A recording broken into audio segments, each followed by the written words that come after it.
Je vous présente aujourd'hui un organisme très spécial qui a éclairé bien des vies tout au long de ses 27 ans d'existence.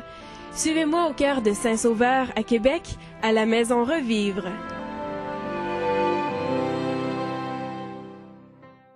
Une centaine d'invités ont pu vivre l'expérience d'une vraie soupe populaire organisée par Maison Revivre, rue Saint-Vallier, à Québec.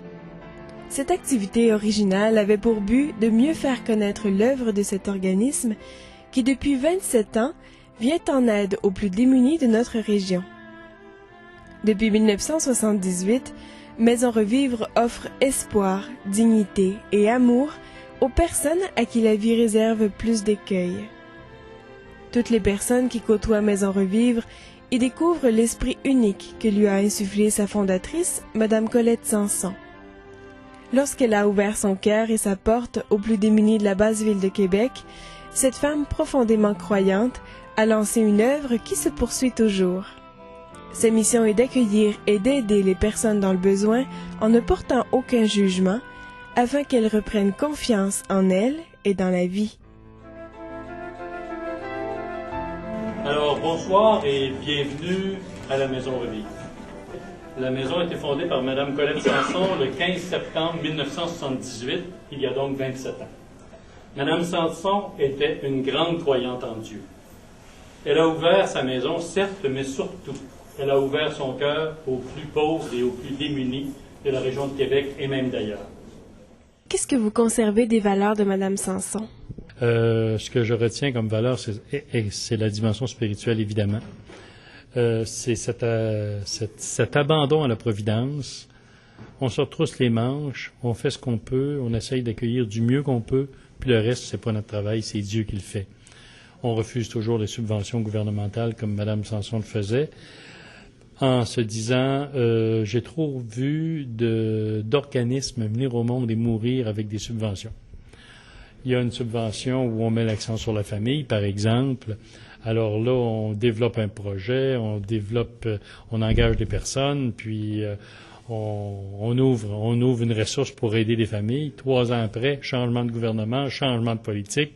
Ben là, il faut changer notre orientation parce que c'est plus les mêmes orientations. On n'a plus de sous pour telle chose. Et c'est puis pour Mme Sanson, c'était une perte de temps. Puis elle disait, si Dieu veut cette maison-là, il nous donnera toujours ce qu'il faut pour vivre. Et ça, je suis encore vendu à cette idée-là, naturellement, cette espèce de dimension spirituelle, d'abandon à Dieu, l'accueil des personnes dans le plus grand respect et la dignité, c'est bien sûr. Puis en même temps, en reconnaissant nos limites, parce qu'on est dans une maison où c'est seulement des bénévoles qui travaillent ici, on n'a personne de spécialisé. Alors, il y a certaines personnes qu'on est obligé d'orienter dans d'autres ressources parce qu'on se rend bien compte qu'on n'a pas ce qu'il faut pour les accueillir, parce que c'est pas la même clientèle que du temps de Mme Sanson. On a une clientèle, je pense, plus difficile aujourd'hui que du temps de Mme Sanson, au moins plus disparate. Si on parle de désinstitutionnalisation, puis de gens qui se retrouvent à la rue avec des problèmes psychiatriques assez sérieux, non médicamentés, des refus de traitement, tout ce que tu veux. Alors, il y a une nouvelle réflexion à faire pour essayer d'aider ces personnes-là, c'est bien sûr. On essaie de les accueillir dans la mesure du possible, mais c'est pas toujours évident.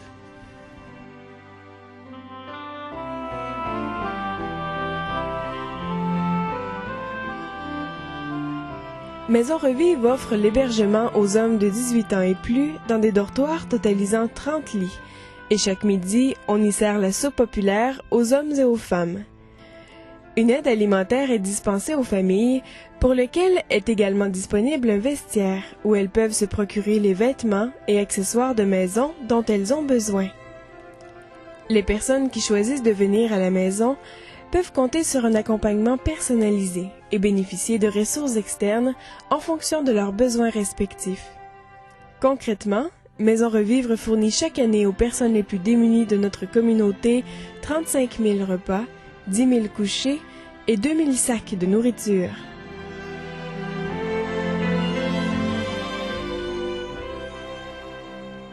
La Maison Revivre me sauve la vie. Moi, j'arrivais ici démoli en petits morceaux. Puis reconstruire un être humain avec toute son intelligence puis toutes ses pièces, c'est de l'ouvrage.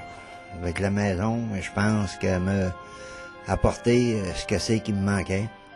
Donc, je me suis refait une santé. Je me suis rebâti ma vie. Et cette heure, je peux donner aux autres ce que c'est que moi, j'ai eu.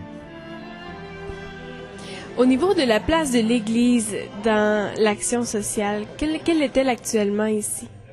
On l'a bien redit ce soir, Colette Sanson, elle a construit cette maison-là à cause de sa foi et ils font tout pour conserver cette dimension de la foi.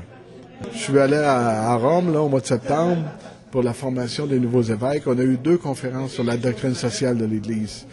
Et on voit comment, dans les dernières décennies, puis à l'ONU et partout, l'Église joue un grand rôle pour défendre les plus pauvres dans le monde. Souvent, c'est inconnu, même au Bureau international du travail.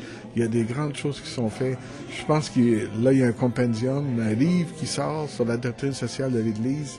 Il va falloir le faire connaître, ce livre-là, faire connaître son contenu, parce que là, une richesse incroyable. Chapeau à l'équipe de la Maison Revivre. En regardant les fruits de cette œuvre, on ne peut que souhaiter à tous ces artisans de continuer à rayonner longtemps. Un grand merci qui s'étend à tous ceux qui travaillent pour l'entraide, la justice sociale et la dignité humaine. Valérie Roberge-Dion pour Parole et Vie, à Québec.